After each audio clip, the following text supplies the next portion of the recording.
Hey guys, I am back with another video. So this video is going to be the most crucial video because this week contain the most important topics that we have to cover in our journey.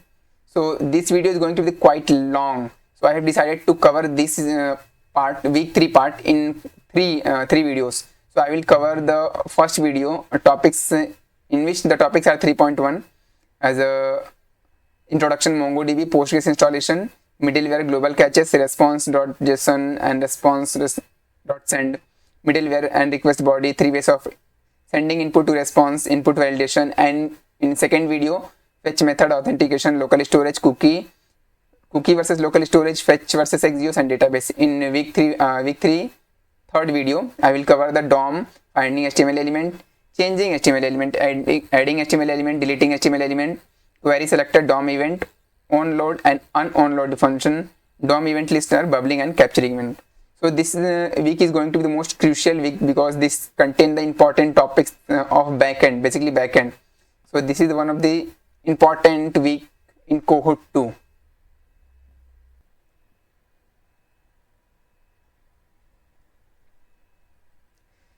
So this is the introduction in which I will tell you that what is Node.js. Basically, someone pulled out the V8 engine from the Chromium browser. That the browser that we are using, the Chromium browser, uses the V8 engine to run the JavaScript code.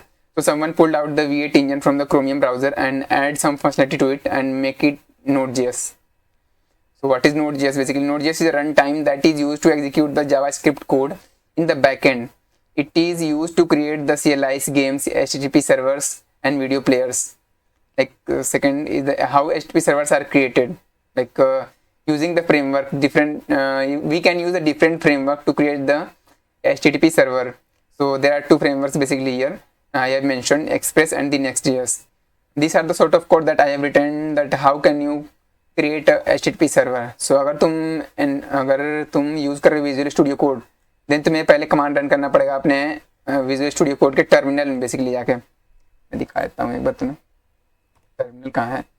जो confuse हो जाते हैं terminal और command palette और shell में. तो already मेरा बनाया हुआ है, यहाँ पे कुछ मैं काम कर रहा था पहले से ही. ये रहा तुम्हारा टर्मिनल. न्यू टर्मिनल क्लिक किया. ये जो पार्ट तुम्हारा आता है यहाँ पे नीचे, जिससे हम लोग टर्मिनल कहते हैं, यहाँ पे तुम्हें जाके कमांड रन करना पड़ेगा. ये npm install express, तो तुम्हारा उसमें इंस्टॉल एक्सप्रेस जो इंस्टॉल हो जाएगा as a dependency. And this are the sort of code. यहाँ पे मैंने इंपोर्ट किया हुआ एक्सप्रेस को और दूसरी लाइन में एक इंस्टेंस क्रिएट किया हुआ एक्सप्रेस का, और यहाँ पे राउटिंग की हुई है. जिसको राउटिंग नहीं समझ आएगा, मैंने पिछली वीडियो में कवर किया व्हाट इज राउटिंग.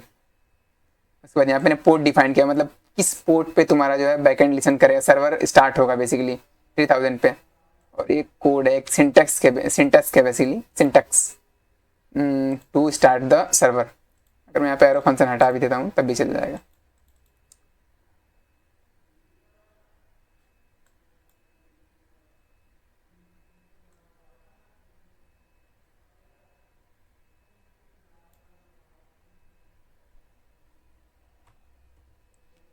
ये ऐसे भी चल जाएगा, कोई दिक्कत नहीं है. बट उससे अगर मुझे कुछ मैसेज शो करना है तो मैं ऐसे कर सकता हूँ. इसके अंदर एक एरो फंक्शन लिख सकता हूँ, कॉमा. देखिए ये पूरा एरो फंक्शन ही है इसके नीचे, पोर्ट कॉमा पोर्ट के बाद. ऐसे तुम्हारा एक पोर्ट स्टार्ट हो जाएगा 3000, सर्वर स्टार्ट हो जाएगा 3000 पोर्ट पे. इसको रन करना है तो तुम सिंपल नोड server.js लिख सकते हो. server.js तुम्हारा फाइल का नाम है. अगर तुम्हारा फाइल का नाम है तो index.js लिखना है यहाँ पे. जैसे कि यहाँ पे index.ts में टाइप स्क्रिप्ट बेसिकली यहाँ काम कर रहा था. मैं एक और फाइल बना देता हूँ server.js. तो अगर तुम्हें रन करना हो तो server.js रन करना है. अगर तुम्हारा नाम इंडेक्स है तो index.js रन करना है simply. So this is the introduction part only. So the next topic is MongoDB. Like MongoDB is basically used to store the NoSQL database. Basically अगर हमें कोई स्कीमा लेस अगर डेटा है, जैसे कि बहुत सारे यूज़र हैं और एक यूज़र कोई अपना डेटा दे रहा है, नेम और लास्ट नेम और फोन नंबर, और जो दूसरा यूज़र है मुझे दे रहा है first name, last name, password, email सब दे रहा है. मतलब डेटा में बहुत डिफरेंस है. तो इसको स्टोर करने के लिए तो एक तरीके से NoSQL डेटा हो जाता है. तो इसको स्टोर करने के लिए हम लोग MongoDB का यूज़ करते हैं, कि एक बहुत पॉपुलर डेटाबेस है NoSQL डेटा को स्टोर करने का. तो NoSQL database is a popular and versatile NoSQL database that revolutionize the data management with its flexible and scalable design. Here is the breakdown of the key feature. Like it is a schema less. जैसे मैंने बताया था, एक user का data कुछ और है, दूसरा यूजर का डेटा कुछ और है, तो एक तरह से स्कीमा हम लोग वेरीफाई नहीं करते हैं. जो स्कीमा अगर हम बनाते भी हैं मोंगूस का यूज करके, तो वो एप्लीकेशन लेवल पे होता है, बैकएंड लेवल पे नहीं होता है वो चीज़. स्केलेबिलिटी, इसे स्केल करना बहुत ईजी होता है, इसलिए हॉरिजॉन्टल स्केलिंग होती है इसकी. और लाइक अब तुम कैसे क्रिएट कर सकते हो मोंगोडीबी इंस्टेंस. लाइक मैंने इसके लिए एक डेडिकेटेड वीडियो बनाया है जो तुम देख सकते हो जाके. मैं लिंक में डिस्क्रिप्शन दे दूंगा इसका, क्योंकि 5-7 मिनट का वीडियो है. अगर मैं इसमें भी वो चीज़ कवर कराऊंगा तो वीडियो काफ़ी लंबी हो जाएगी. तो ये स्टेप बाय स्टेप इसकी प्लान है कैसे तुम इसे डेटाबेस क्रिएट कर सकते हो बेसिकली. और यहाँ पे how can you connect. Like तुमने अगर जैसे कि तुमने अपना URL बना लिया है डेटाबेस से कनेक्ट करने का, अब तुम कैसे कनेक्ट करते हो. It does by so Express, JWT and Mongoose. Basically Express जो होता है तुम्हें सर्वर क्रिएट करने के लिए होता है. JWT जो होता है टोकन होता है, जो तुम वेरीफाई करते हो, बैकएंड भेजते हो अपना टोकन कि हाँ ये मैं ही हूँ, यूज़र 1 हूँ या यूज़र 2 हूँ. उसके बाद मोंगूस जो होता है तुम्हारा कनेक्ट करने के लिए, URL से कनेक्ट करने के लिए होता है. यहाँ पे लिखा है Express role creating the HTTP servers to handle the request and responses. उसके बाद JSON web token role allow you to create and verify the JSON web token. Mongoose इसे मैं बहुत डीप में कवर करने लाऊंगा, इसलिए मैं थोड़ा यहाँ पे बस एक ओवरव्यू दे रहा हूँ. मोंगूस and object data modelling library for MongoDB and Node.js. It provide a structured way to interact with the database with MongoDB.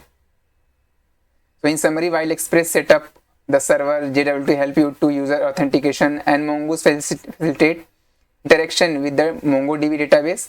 Together with these libraries form a robust backend infrastructure for handling the HTTP requests, securing routes and managing data in the database. So this was your MongoDB. So our next topic is Postgres installation. So what is Postgres? Basically अगर मेरे को SQL database के साथ काम करना है तो मैं Postgres का यूज़ करता हूँ. जैसे कि अगर मुझे NoSQL डेटाबेस के साथ काम करना था तो मैं यूज़ कर रहा था MongoDB. वैसे अगर SQL डेटाबेस के साथ काम करना है तो मैं Postgres का यूज़ करता हूँ. तो Postgres SQL, often abbreviated as a Postgres, is an open source relational database management system that known for its reliability, flexibility and support of open technical standards. अब मुझे डेटाबेस को क्रिएट करना तो मैं कहाँ क्रिएट करूँगा, तो एक वन ऑफ द कह सकते हैं कि रिलायबल जो डेटाबेस हम लोग को प्रोवाइड करता है वो NeonDB है. NeonDB is a serverless open source and scalable Postgres SQL database and separate storage and compute to help developer build reliable and scalable application. हम लोग Elephant SQL का भी यूज़ कर सकते हैं बेसिकली, बट वो हम लोग बार बार उसका शट डाउन हो जाता है, जो उसका सर्वर होता है वो कई बार शट डाउन हो जाता है. तो इसलिए हम लोग NeonDB का यूज़ करेंगे, क्योंकि ये बहुत एक तरीके से स्लो होता है लेकिन वर्थ इट होता है, काम करता है. मैं दिखाया था NeonDB का होता क्या है NeonDB. ये रहा तुम्हारी उसकी वेबसाइट NeonDB की. एक्चुअली तुम कैसे क्रिएट कर सकते हो NeonDB पे एक URL to connect to your database. मैंने उसके लिए एक अलग से डेडिकेटेड वीडियो बनाया हुआ है यहाँ पे, तो मैं उसे लिंक में डिस्क्रिप्शन दे दूंगा. अगर मैं इसमें बनाऊंगा तो वीडियो काफ़ी लंबी हो जाएगी, इसलिए मैंने अलग से उसे बना के यहाँ पे एक URL पेस्ट कर दिया है ताकि तुम उसे देख सकते हो. ये रहा, मैंने एक ऑलरेडी बना रखा है, तुम जाके उस वीडियो में देख सकते हो. मैंने यहाँ पे डेटाबेस का नाम यहाँ पे रखा था फर्स्ट आई थिंक, तो वही यहाँ पे है.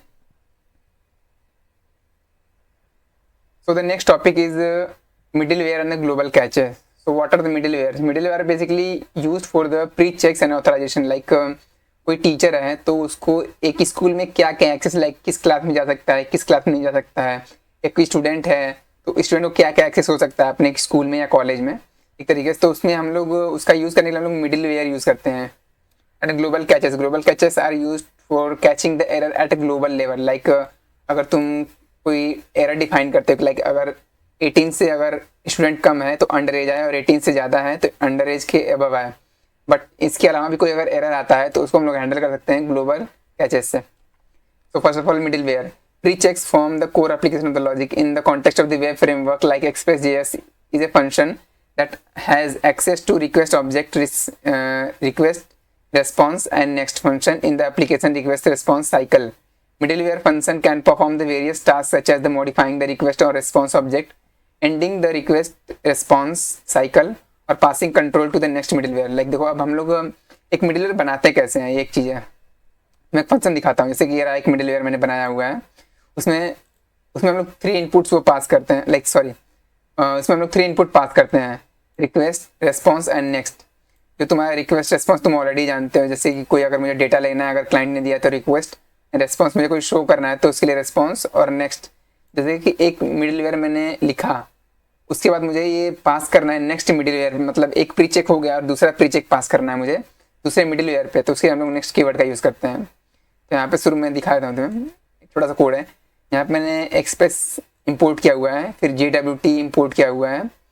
उससे पहले मुझे इसे इंस्टॉल करना पड़ेगा npm i express npm i JWT करके अपने टर्मिनल में। उसके बाद मैंने यहाँ पे एक एक्सप्रेस का ऐप इंस्टेंस क्रिएट किया हुआ है। उसके बाद एक सीक्रेट की डिफाइन की हुई है जो कि JWT में स्टोर होता है। मैं आगे चल के तुम्हें इसे डिटेल में बताऊंगा, अभी मैं तुम्हें ओवरव्यू दे रहा हूँ। बेसिकली ये सब आने वाला है तुम्हारा।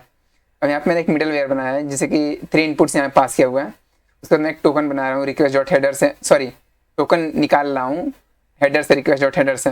उसके बाद वेरीफाई कर रहा हूँ टोकन को, सॉरी टोकन देख रहा हूँ, अगर प्रेजेंट है तो यहाँ पे मैं लिखूंगा नो टोकन प्रोवाइडेड। अगर टोकन प्रेजेंट नहीं है तो कोई टोकन हम लोग को प्रोवाइड नहीं किया गया है। उसके बाद उसे वेरीफाई कर रहा हूँ, अगर टोकन प्रेजेंट है तो यहाँ पे उसे वेरीफाई कर रहा हूँ। उसका पहला स्प्लिट कर रहा हूँ इसे, जो तुम डेटा यहाँ पे आ रहा है टोकन में, उसे मैं स्प्लिट कर रहा हूँ और पहला डेटा उसका ले रहा हूँ और उसे वेरीफाई कर रहा हूँ सीक्रेट की के द्वारा। और मुझे यहाँ पे अगर टोकन वेरीफाई नहीं हो रहा है, एरर आ रहा है, तो यहाँ पे मैं लिख देता हूँ इनवैलिड टोकन, मतलब टोकन वो वेरीफाई नहीं हो पा रहा है आपका। उसके बाद यहाँ पे मैं पास कर दे रहा हूँ नेक्स्ट मिडलवेयर पे डायरेक्ट। उसके बाद एक राउट डिफाइन किया हुआ है मैंने ऐप डॉट गेट करके स्लैश पब्लिक पे यहाँ पे शो कर रहा है, जैसे कि अनप्रोटेक्टेड राउट है, मतलब स्लैश पब्लिक वाला कोई भी एक्सेस कर सकता है। ये पब्लिक राउट है, जैसे कि हम लोग कोई वेबसाइट पे जाते हैं तो यहाँ पे अबाउट का सेक्शन होता है, कोई भी देख सकता है। लेकिन कुछ ऐसे सेक्शन होते हैं जो कि कुछ ऑथोराइज लोग ही देख सकते हैं, तो ये चीज़ अनप्रोटेक्टेड, जैसे स्लैश पब्लिक, इसे कोई भी देख सकता है। उसके बाद मैं यहाँ पे अगर मुझे प्रोटेक्टेड राउट को, उस राउट को प्रोटेक्ट करना है, जैसे कि स्लैश प्रोटेक्टेड है, इस पर कोई ना जा सके, बस कुछ लोग ही जा सकें, ऑथोराइज लोग ही जा सकें जिसके पास टोकन है, तो मैं यहाँ पे मिडिलवेयर बीच में पास करूँगा। उसके बाद ही मतलब कोई इस पर जा सकता है, जैसे कि ये प्रोटेक्टेड राउट हो गया, उसके बाद मिडिलवेयर हो गया। उसके बाद कोई रिस्पॉन्स मुझे अगर देना है यहाँ पे request dot sorry response dot send hello request dot user dot name, उसका नेम होगा, और यहाँ पे मैं सेंड कर रहा हूँ कि हाँ आपको ऑथराइजेशन है इस राउट पे जाने के लिए। उसका स्लैश लॉगिन भी है, यहाँ पे तुम देख सकते हो सेम एज चीज़ काम कर रहे हैं। यहाँ पे टोकन बना रहे हैं और साइन इन कर रहे हैं यहाँ पे, और यहाँ पे टोकन हम लोग सेंड कर रहे हैं। पोर्ट क्रिएट कर रहा हूँ यहाँ पे 3000 पे ऐप डॉट लिसन पोर्ट। यहाँ पे तुम ये चीज़ हटा सकते हो चाहो तो, बट अगर तुम्हें शो करना है कंसोल में कि हाँ कि ये पोर्ट शो हो रहा है एज ए मैसेज, तो तुम ये चीज़ लिख सकते हो, कोई दिक्कत नहीं। उसके बाद global catches, what are global catches? Global catches are used to basically consider the different types of error, जो कि हम लोग नॉर्मली एरर फाउंड नहीं करते हैं, उसको कैच करने के लिए हम लोग ग्लोबल कैचेस का यूज़ करते हैं।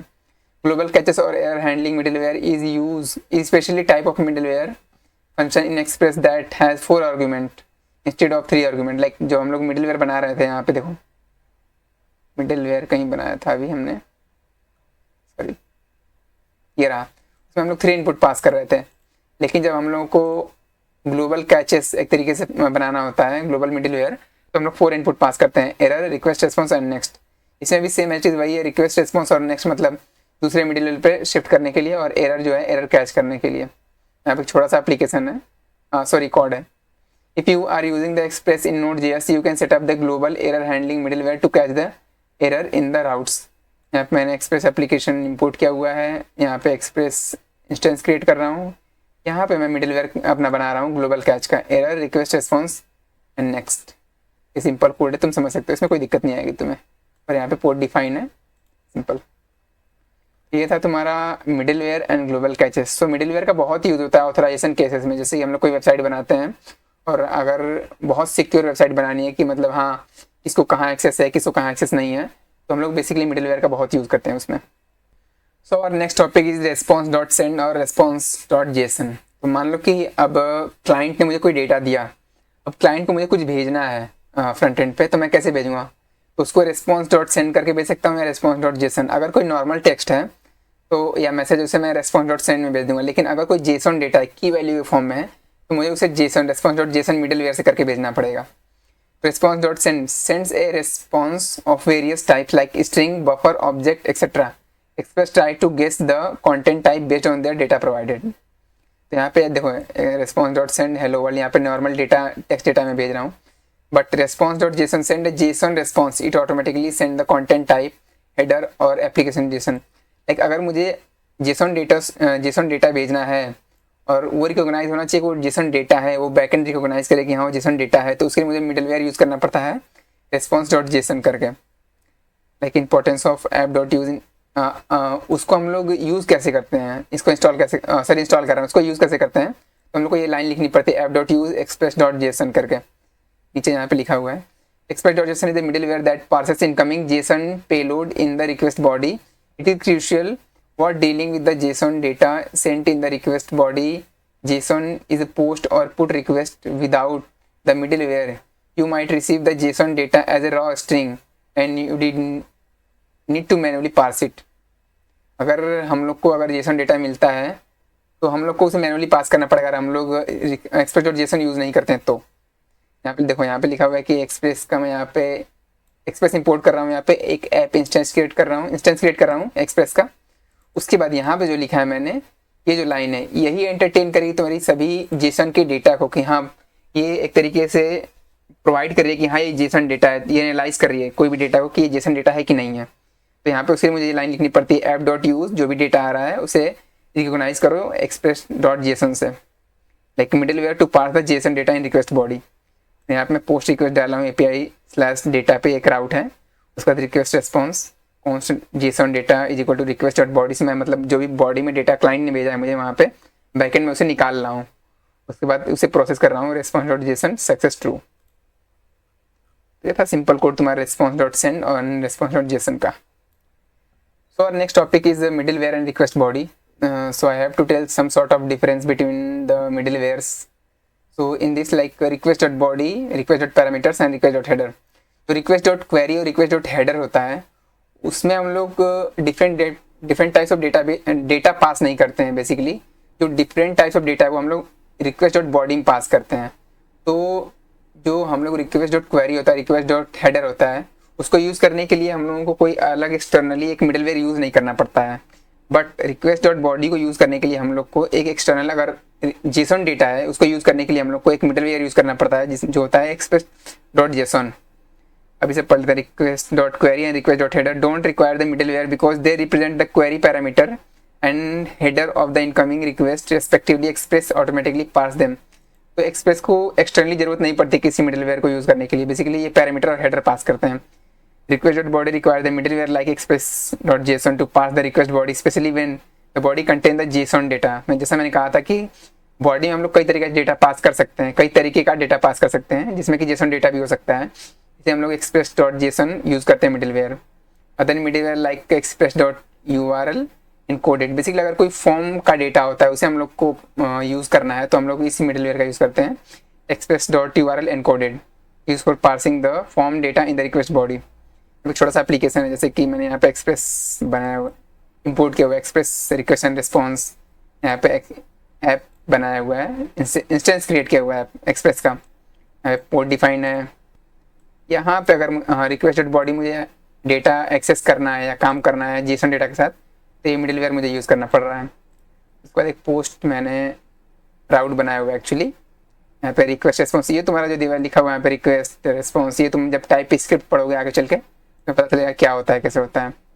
कौन सा डेटा मैंने बॉडी से डेटा निकाला हुआ है, उसके बाद से मैं कन्वर्ट कर रहा हूँ response.json डेटा में, यहाँ पे भेज रहा हूँ app.listen port number and simple. ये तुम्हारा कोड था, मतलब मुझे सॉर्ट ऑफ डिफरेंस बताना था कि request.body, request.query और request.header में।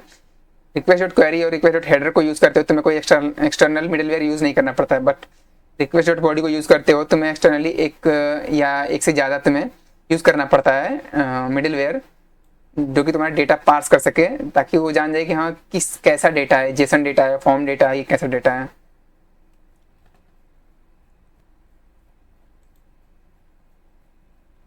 Shifting to our next topic, there is a 3 ways of sending input to response. Like how can we send input? Like अगर मैं क्लाइंट हूँ तो कैसे कैसे मैं इनपुट दे सकता हूँ एक तरीके से। तो पहला होता है query parameters, like giving the specific instruction in the web address. Like ये तुम्हारा जो दिख रहा है इसमें अगर मुझे कोई पैरामीटर पास करना है तो कैसे कर सकता हूँ, तो यहाँ पे लिखा www.html.com/search, ये यहाँ पे जो क्वेश्चन मार्क लिखा है, जो क्वेश्चन मार्क के बाद जो भी हम लोग लिखते हैं वो तुम्हारा as a query parameter pass होता है। Topic is equal to HTML। अगर मैं जाके अपने कोड में रिक्वेस्ट डॉट पैराम टॉपिक लिख दूं तो ये तुम्हारा आ जाएगा animal is equal to animal आ जाएगा तुम्हारा। The query parameter is the topic with the value animal. Short of code दिखा देता हूँ अगर मैंने लिखा हो तो। ओके, कोड लिखा नहीं है मैंने, अच्छा यहाँ दिखाता हूँ रुको। इसमें ये देखो ये रहा, ये तुम्हारा URL है यहाँ से यहाँ तक तुम्हारा बेसिकली। उसके बाद कॉलन, उसके बाद मैं यहाँ पैरामीटर पास करता हूँ पैराम इज इक्वल टू 2, और जब भी मैं लिखूँगा request dot query dot param तो ये तुम्हारा आ जाएगा param is equal to 2। So the next thing is body. Like body में कोई डेटा भेजना है तो मैं कैसे भेज सकता हूँ, और हेडर में डायरेक्ट इसे प्रैक्टिकली दिखा देता हूँ पोस्टमैन के थ्रू। मैं कोई एप्लीकेशन नहीं बनाया basically. At the end of the day मैं एक प्रोजेक्ट बनाऊंगा जैसे कि पेटीएम क्लोन, जो कि हरकिरत भैया ने बनाया ऑलरेडी। मैं उसमें सभी चीज़ का इम्प्लीमेंटेशन दिखाऊंगा, A to Z एवरीथिंग। मतलब कौन सा तुम्हें क्या इंस्टॉल करना है, कौन सा मॉड्यूल इंस्टॉल करना है, कहाँ इंस्टॉल करना है, JSON web token everything, authentication, authorisation everything. यहाँ पोस्टमैन देख सकते हो। अगर तुम्हें कोई बॉडी में डेटा भेजना है तो यहाँ तुम भेज सकते हो। ये देखो तुम्हारा क्वेरी पैरामीटर्स इसमें ऐसे तुम क्वेरी पैरामीटर पास कर सकते हो। ये तुम्हारा की हो जाएगी, ये तुम्हारा वैल्यू हो जाएगा। और तुम्हें और भी पैरामीटर पास करने तो यहाँ पे एंड लिख दो। उसके बाद तुम्हारा दूसरी की पास कर दो कुछ भी। First is equal to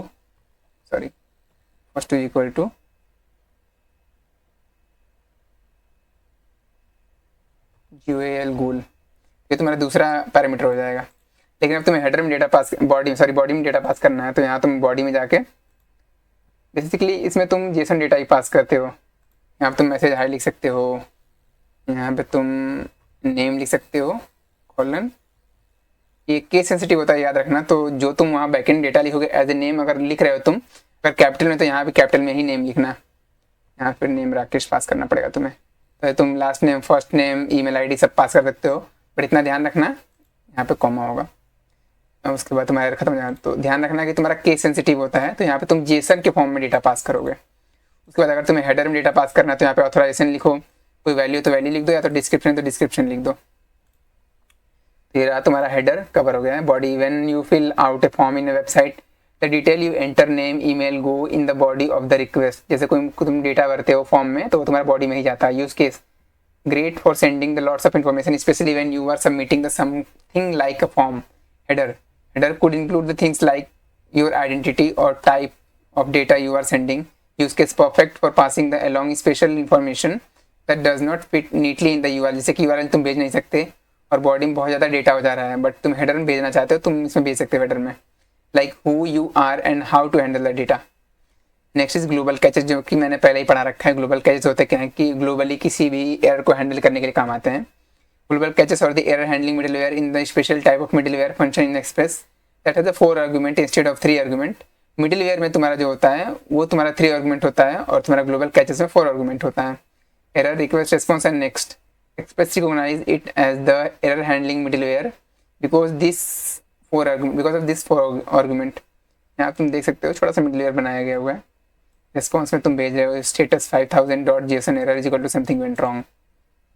importance of global error handling, like centralise handling. Like अगर तुम कोई स्पेसिफिक नहीं एरर हैंडलिंग तुम बना रहे हो, जैसे कि इफ या एल्स केस में, तो एट लास्ट अगर तुम्हें कोई एरर मिल रहा है तो वो तुम्हारा ग्लोबल एरर में आ जाएगा, ग्लोबल मिडिलवेयर में आ जाएगा। बस fall back mechanism, global catches often serve as a fall back mechanism if an unexpected error occur and is not global handle locally the global catches can capture it, prevent the application from crashing। like crashing से help करता है ये तुम्हारा application को। तो global catches एक तरह से बहुत हेल्पफुल हो जाता है अगर कोई एप्लीकेशन बनाते हैं तो। सो और next topic is input validation. So what is input validation basically, like हमने किसी यूजर को एक फॉर्म डेटा दिया और उस फॉर्म डेटा में उसने अपने नेम की जगह 1 2 3 4 डाल दिया, अपने एड्रेस की जगह कुछ और डाल दिया। तो एक तरीके से अगर हम चाहते हैं कि नेम में उसका बस स्ट्रिंग ही इनपुट हो जाके नंबर नहीं हो, तो हम लोग इनपुट वैलिडेशन का यूज़ करते हैं यहाँ पे। लिखा it helps to ensure the data retrieve by the user by the server in the unexpected format and meet the certain criteria. The user can pass it in any gibberish and may try to crash the server. Like मान लो कि अगर उसने कुछ और data भेज दिया तो एक तरीके से सर्वर क्रैश हो सकता है हम लोगों का। Way in multiple if else statement using the और and using the Zod library in schema validation.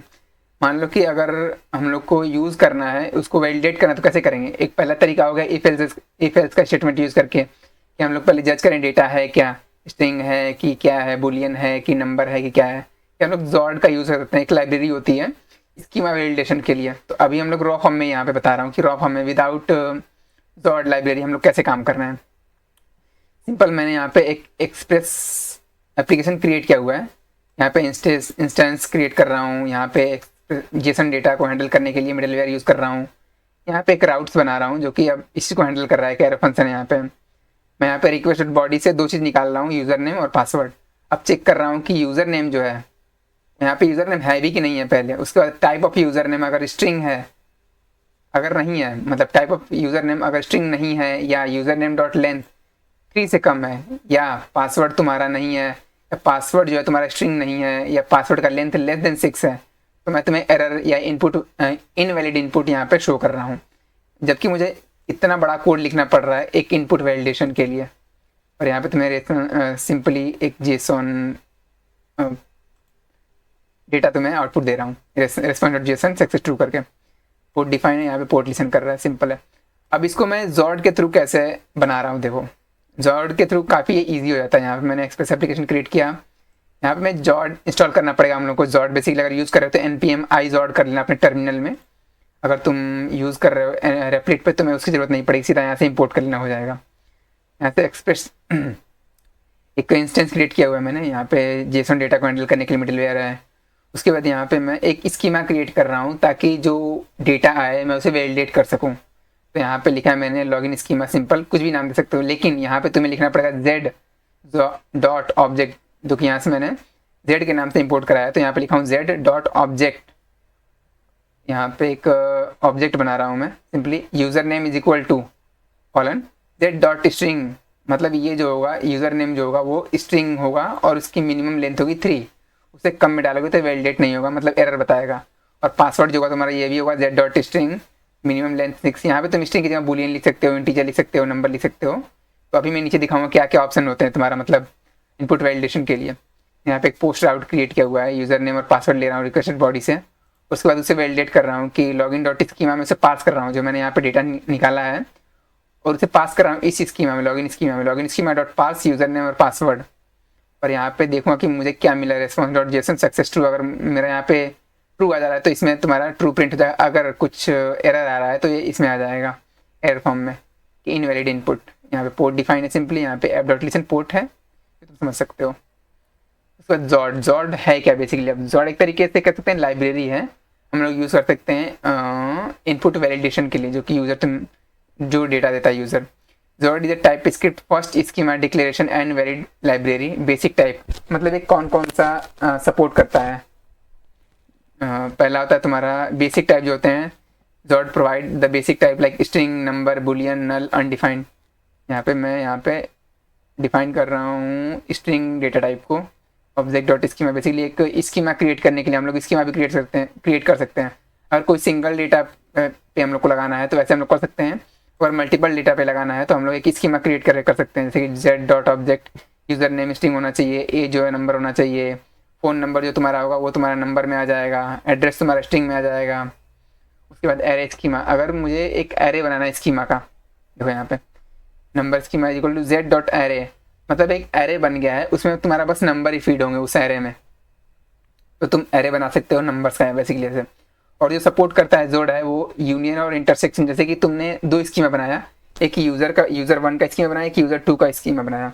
अब तुम चाहते हो कि मैं एक तीसरा स्कीमा बनाऊं जो कि दोनों का मिक्सअप हो, जैसे कि नेम, एज और इसका ईमेल, और यहाँ पे जो यूज़र 2 है उसका तुम्हारा फ़ोन नंबर और ईमेल आईडी, दोनों का मिक्सअप एक और स्कीमा मैं तीसरा बनाऊं जो कि दोनों को एक तरीके से इंटीग्रेट करे। तो यहाँ पे हम लोग कर सकते हैं। देखो यहाँ पे मैंने एक स्कीमा बनाया हुआ है z डॉट ऑब्जेक्ट करके, street z dot string, city z dot string, और दूसरा स्कीमा है z डॉट ऑब्जेक्ट बनाया मैंने यूज़र नेम और एड्रेस, जो कि तुम्हारा ये जो है यहाँ पे यही स्कीमा यूज़ कर रहा है, देख रहे हो यहाँ पे, तो यूज़ कर सकते हो। उसके बाद मैं कॉम्बाइंड डेटा बना रहा हूँ, कॉम्बाइंड स्कीमा बना रहा हूँ, जो कि दोनों को यूज़ करके एक स्कीमा बनाएगा, जिसमें कि हम लोग का तीनों ये स्ट्रीट, सिटी और यूज़र नेम और एड्रेस भी होगा तुम्हारा इस स्कीमा में। यहाँ पे देखो z dot intersection user schema comma address schema. अब यहाँ पे तुम्हें ऑप्शनल नल का भी एक वैल्यू मिल जाती है पुट करने के लिए अपने डेटा में। बेसिकली जैसे कि मान लो कि तुम कोई यूज़र से डेटा ले रहे हो और तुम चाहते हो कि उसका ईमेल जो है वो ऑप्शनल रख दूँ या तो नल रख दूँ, कुछ भी हो सकता है। अगर नहीं लेना चाहता हूँ तो मैं उसे ऑप्शनल में डाल देता हूँ, तो वो तुम्हें जॉट प्रोवाइड करता है एक तरीके से। जैसे कि मैं यहाँ पे एक स्कीमा बना रहा हूँ, यूज़र नेम मैंने ले लिया है, उसके बाद AZ डॉट ऑप्शनल मैंने रख दिया है कि ये ऑप्शनल रहेगा, तुम दो या ना दो यूज़र के ऊपर है, और वो नंबर टाइप होगा। उसके बाद ईमेल है, इसको मैंने नल लेबल सेट कर रखा है z dot string. So next is custom validator. मतलब मान लो कि तुमने कोई यूज़र को फॉर्म दिया और उसमें तुम चाहते हो कि वो नंबर फिलअप करे, अपनी एज फिलअप करे, बट उसने निगेटिव नंबर फिल कर दिया जो कि एक इनपुट वैलिडेशन के खिलाफ है, बट वो नंबर भी है। तो तुम चाहते हो कि वो ना हो, तो उसके लिए तुम रिफाइन मेथड का यूज़ कर सकते हो। जैसे कस्टम वैलिडेटर आता है, जो allow you to define the custom validation logic using the refine method. Const positive एक मैंने वेरिएबल इनिशियलाइज किया हुआ है, z dot number dot refined. यहाँ पे नंबर लेगा और number should be greater than 0 होना चाहिए, एक तरीके से कह सकते हो कि। उसके बाद पार्सिंग मेथड एंड वैलिडेशन, जो कि मैंने ऑलरेडी बताया था कि तुम कोई इनपुट ले रहे हो और उसे पास कर रहे हो और स्कीमा को चेक कर रहे हो कि वो स्कीमा सही है कि नहीं, जो डेटा मिला है तुम्हें यूज़र की तरफ से वो डेटा सही है कि नहीं। To validate the parse data use the parse method in the data is invalid if throws an error with the detail about the validation its failure. Like तुमने ये डेटा पास किया, ठीक है, एक तरीके से ट्राई एंड कैच ब्लॉक में लिखा है। एक बेस्ट प्रैक्टिस होती है बेसिकली, तुम कोई डेटा अगर लिख रहे हो या पार्स कर रहे हो तो उसे ट्राई कैच ब्लॉक में ही लिखो। यहाँ पे मैंने एक स्कीमा बनाया हुआ है बेसिकली और उसे पास कर रहा हूँ। यूज़र स्कीमा डॉट पास में ये चीज़ें हैं, यूज़र नेम, एज, एड्रेस में सिटी, स्टेट। उसके बाद मैं उसे कंसोल प्रिंट करा रहा हूँ। अगर ये डेटा ट्रू हुआ, मतलब ये स्कीमा के हिसाब से हुआ, तो ये तो प्रिंट ट्रू करेगा। अगर नहीं हुआ तो ये कैच मेथड में आ जाएगा और एरर प्रिंट करेगा, वैलिडेशन एरर, यहाँ पे जो भी एरर होगा तुम्हारा। अब हम लोग जोड यूज क्यों कर सकते हैं, जोड यूज करते क्यों हैं? Like type script first approach. Zord is designed with the TypeScript in mind, providing the strong type check and auto completion for schema. Like देखो यार, अब तुम TypeScript अभी पढ़ा नहीं है तुमने, जब आगे जाओगे तो TypeScript पढ़ोगे कि मतलब जो जावास्क्रिप्ट हम लोग की लैंग्वेज होती है वो लूजली टाइप होती है। जैसे कि वेरिएबल हम लोग इनिशियलाइज करते हैं, नेम लिखूंगा, अगर मैं उसमें कोई नंबर पुट कर दूंगा 1 2 3 तब भी वो ले लेगा। अगर फिर नेम में मैं राकेश लिख दूंगा, स्ट्रिंग लिख दूंगा, तब भी वो ले लेगा। तो उसको टैकल करने के लिए हम लोग TypeScript यूज़ करते हैं, स्ट्रिक्टनेस को एक तरीके से कह सकते हैं।